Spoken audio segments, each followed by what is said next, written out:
ನಿನ್ನ ಆಶೀರ್ವಾದಕ್ಕಾಗಿ ಬಂದಿರವರ ಅಕ್ಕಯ್ಯ. ಹೌದಲ್ಲವೇ? ಹೌದಾ ಅಕ್ಕಯ್ಯ?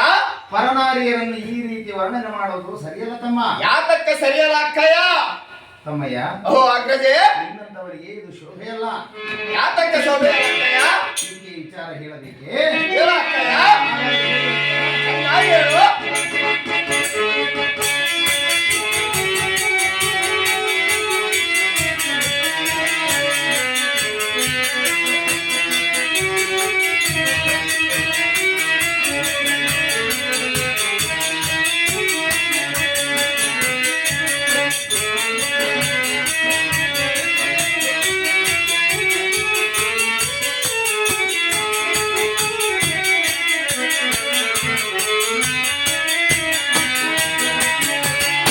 ತಮ್ಮ ಗೀತೆಗ ಓ ಅಕ್ಕ ಸುಲಭದೇವಿ, ಚೆನ್ನಾಗಿ ಕೇಳು. ಚೆನ್ನಾಗಿ ಹೇಳು ಅಕ್ಕಯ್ಯ.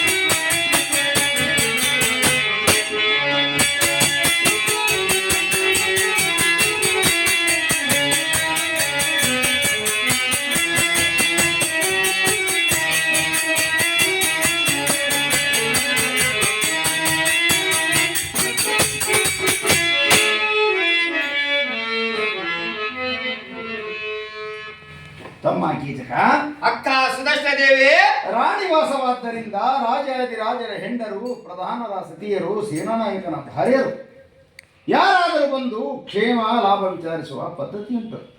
ತಮ್ಮ ಗೀತಕ ಅಕ್ಕ ಸುದರ್ಶನದೇವಿ, ಅದಕ್ಕಾಗಿಯೇ ಈ ಸೈರಂಧ್ರಿಯು ಬಂದಿರಬಾರದು. ಈಕೆ ಗೋಷ್ಠಿನಿಗೆ ಬೇಡಪ್ಪ ಸಹೋದರ ವೀರಾದಿವೀರ ಪಕ್ಕ ಅಗ್ರಜೆ. ಅಹೋ ಅಗ್ರಜೆ, ದೇವೇಂದ್ರನ ಸಭಾ ನಾಯಕಿಯರಾದ ಊರ್ವಶಿ, ರಂಬಲಿ ನಾಯಕರು ಮಹಾರೂಪವತಿರೆಂದು ಹೇಳುತ್ತಾರೆ. ಊರ್ವಶಿ ಎಂದರೆ ಸೂಜಿ ಮುಖದವಳು, ಅವಳೇನು ನಟ್ಟಗಿದ್ದ.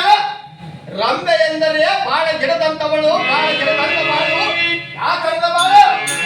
ರೂಪದವಳು ಅತಿ ಶ್ರೇಷ್ಠ ರೂಪ ಪಾರ್ವತಿ ಎಂದು ಹೇಳುತ್ತಾರೆ. ಛೇ, ಕಲ್ಲಿನಲ್ಲಿ ಮಾಡಿದವಳು ರೂಪ ಅಷ್ಟಗಳಿಗೆ ಇರುವುದು. ಈ ಕಾಂತಿಯ ಕರತ್ಕಾಲಕ್ಕೆ ಮಾಮರದ ತಳಿರು ಬಿಸಿಲು ನಿಲ್ಲದೆ ಬಾಡಿಸೋ.